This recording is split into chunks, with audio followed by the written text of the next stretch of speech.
You've probably seen the headline, Filipino fans chant Eala at Bad Bunny concert was goes viral. It's been racing across Filipino tennis TikTok for 6 days. And here's the thing about it. The real story is bigger than that headline and quieter, and it has almost nothing to do with a chant. It has to do with a small wooden house, not a real house, a stage prop. Bad Bunny's world tour carries it with him. It's shaped like the old rural Puerto Rican homes his grandparents' generation would have known, in timber, painted, unmistakable. On the tour, it's called La Casita, the little house, and it sits at one edge of the main stage. It functions as an invite-only VIP section, but that's not what it is. What it is a symbol. Bad Bunny built his current tour, Di Ba Tirar Mas Fotoas, around the idea of a diaspora carrying its home outward. La Casita is that idea, standing upright under stage lights in whatever city he's landed in that week. On the night of Friday, July 10th, 2026, La Casita was in Stockholm. Inside it, dancing, was a 21-year-old Filipina named Eala. 5 days earlier, she had walked off center court at Wimbledon to a standing ovation. She had just lost a round of 16 match to Jasmine Paolini, 4-6, 6-4, 3-6, and the ovation was for the run itself. She had become the first Filipina in history to reach the 4th round of a Grand Slam singles tournament. As of this week's ranking release, she sits at world number 28, a new career high, and she is now the highest-ranked Filipino tennis player who has ever lived. Those are the numbers. The story is what happened in the corridor between them. Because when the clip of her on La Casita hit the internet on July 12th, the reaction inside the Filipino tennis audience wasn't uniform. Some fans wondered out loud whether a player 5 days off a slam disappointment should be at a Bad Bunny concert at all.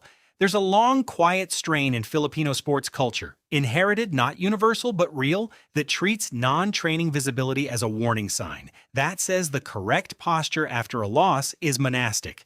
Others pushed back immediately. A quote from one ex-user, reprinted in the Manila outlet radar.ph, put it plainly, "She's 21, so yeah, Alex needs to party once in a while. Don't grow old on the tennis court. Balance is the key." And the numbers back that reader up. She flew from Stockholm to Manila the next morning. She walked into a Malacanang Palace state reception 2 days later. Her ranking rose. Her Wimbledon points held. Nothing about the concert cost her anything. If anything, it revealed something the tennis coverage had been missing. She is not a project. She is a person who happens to play at the top level of a global sport. That distinction is what the entire script from here on is going to try to hold on to. So let's walk through it, the concert, the clip, the days that followed, with the ordinary details still attached, because the ordinary details are where the meaning lives. Start with the corridor. July 6th, center court, Wimbledon. Paolini takes the third set 6-3 after Eala had led it 4-3. Eala shakes hands, waves to the crowd, and the crowd stands. Wimbledon's official account posts the clip that same afternoon with a single caption, "A standing ovation from center court. Alex Eala, Philippine flag." 4 days pass. Whatever a top 30 player does in the 4 days after a Grand Slam exit, she does. She travels. She lands in Sweden. And on the night of Friday, July 10th, she walks into Strawberry Arena in Stockholm for night 1 of Bad Bunny's world tour. Now the second point, the room she walked into, because it matters what La Casita actually is. Bad Bunny's DB Tirar Mas Fotoas project, the album and the tour, is built around a specific cultural argument. It says, the diaspora is not an accident to survive. It is a home to build. The tour has been widely covered in Latin American press as one of the largest post-pandemic diaspora cultural projects in popular music. La Casita, the wooden house on stage, is the project's central image. Fans invited into it are, in a small way, invited into that argument. On the night of July 10th, one of the people standing inside it was a Filipina tennis player from a country whose overseas population numbers roughly 10.9 million people. Two peoples who know what it means to carry a homeland outward, meeting inside a wooden house on a stage in Sweden. That was the room. Third, the pull-up. At some point during the show, while Bad Bunny was performing on the La Casita platform, Eala was among the guests invited to dance with him and his crew. Multiple attendees captured it. ESPNW, Philippine Star, and the Manila Tribune all corroborate the footage. She's visible in the background of the crew, in a party dress, moving in and out of frame for extended stretches of the show. She's not a plant. She's not staged. She looks, if you watch the clip honestly, like a 21-year-old at a concert. Fourth, and this is where the story tightens, is the videographer she didn't know she had. Her name is Mayumi Toribio. She's a Filipina content creator and personal trainer who was in Sweden on vacation and had happened to score tickets to the show. In an interview she gave Philippine Star Life on July 13th, Toribio described the moment she realized who she was looking at.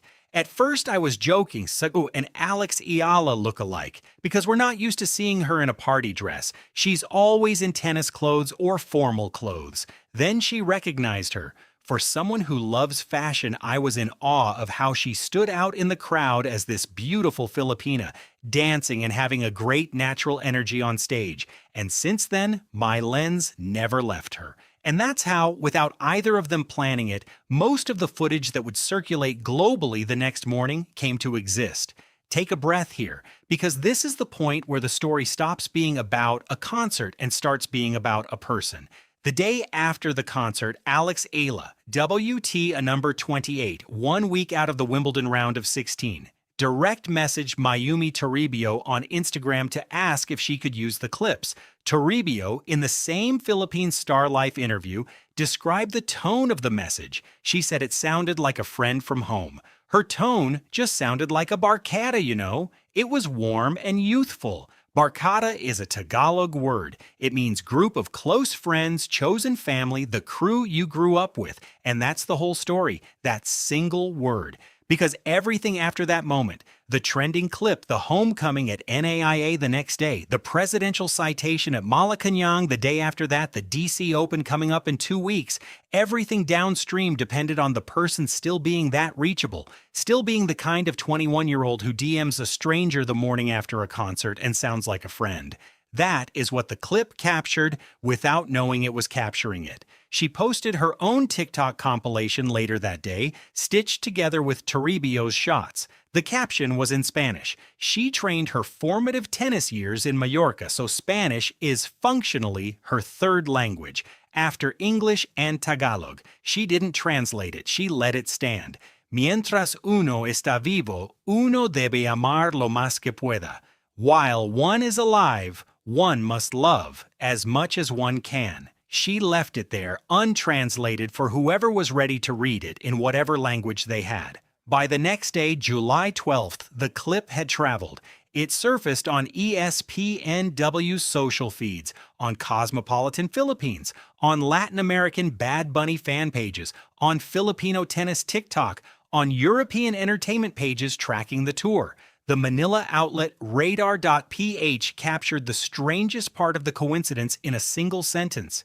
Eala trended twice in one day in 2 very different moments, one abroad, one back home. Because on that same July 12th, while the Stockholm clip was still circulating, Alex Eala landed at Manila's international airport to a hero's welcome. Flowers, officials, fans. The Philippine Star and Sunstar Davao both covered it. The tennis player who had been on Bad Bunny's stage the night before was now walking through arrivals being handed bouquets by strangers. The day after that, Sunday, July 13th, she was inside Malacanang Palace. President Ferdinand Marcos Jr. hosted a formal reception titled Tagumpay Nating Lahat, which translates roughly to, "This victory belongs to all of us." He conferred a presidential citation. In his speech, he called himself, in his own words, a fan. And then he said something the room noticed. He said, "You never fail to remind everyone that you are a Filipina. You never fail to do that." That is the second authority voice this script needs to sit with, and it is the harder one, because it comes from a head of state and it has to be handled without editorializing. So take the line for what it is, a formal state acknowledgement that the country understood what the last week had been about, not the ranking, not the concert, the visibility itself, the reminding. The first authority voice, the one this script trusts more, is Toribio's, because Toribio was in the room. Toribio saw the moment before it was a moment, and Toribio's line about the barcata tone is the one that stays. In her Philippine Star Life interview, she also said something else at the end that reads now almost like a mission statement. The best content isn't always planned. Sometimes it's simply being ready when the moment happens. That sentence describes the videographer's job. It also accidentally describes what Eala did in Stockholm. She wasn't planning to be on that stage. She was ready when the moment happened. Zoom out. Because the stakes here are wider than one concert. Alex Eala, at world number 28, is now the first Filipino tennis player in history to occupy an automatic seeding position for the hardcourt U.S. Open Series. That means she doesn't have to qualify. That means she has direct entry with seeding protection into the Canadian Open in Montreal, into the Cincinnati Open, into the U.S. Open itself in late August. Her Wimbledon run also erased a set of numbers that had stood since the amateur era. The last Filipino players to reach the third round at Wimbledon were Felicissimo Ampon, Raimundo Dero, and Cesar Carmona, with their runs stretching between 1948 and 1953. That's 73 years of ceiling, cleared in a single fortnight, and she's 21.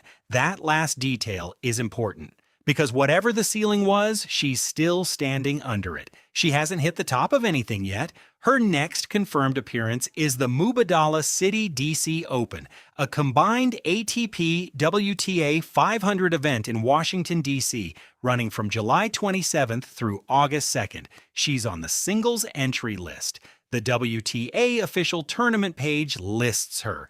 It will be her first competitive match after the Wimbledon run, after Stockholm, after Malacanang, after the fan meet at Glorieta on July 15th that drew crowds pressed against velvet ropes. She will walk onto a hard court in Washington, and it will be, again, an ordinary tennis match, a first-round draw, a warm-up, a serve.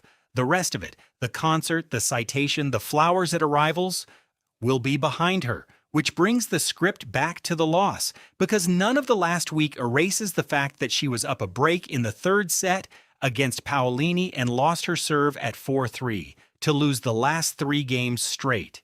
The ESPN match report by Miguel Alfonso Caramoan describes the sequence with almost clinical care. After Paolini surged to knot 40 on Eala's serve earlier in the second set, Eala reeled off 5 straight points and held for 5-3. That was the version of her that had beaten Swiatek 2 rounds earlier. That was the version that arrived. And then in the third, the reverse happened. The small margins tipped the other way, and she couldn't turn them back. She walked off center court to a standing ovation. Wimbledon posted the Philippine flag, and 5 days later, she was in Stockholm, dancing. So here's where the script lands. Look at the rooms she has been in over the last 12 days. Center court, Wimbledon, standing ovation, La Casita, Stockholm, Bad Bunny stage, Manila airport arrivals, flowers, welcome home, Malacanang Palace, presidential citation, Tagumpay nating lahat,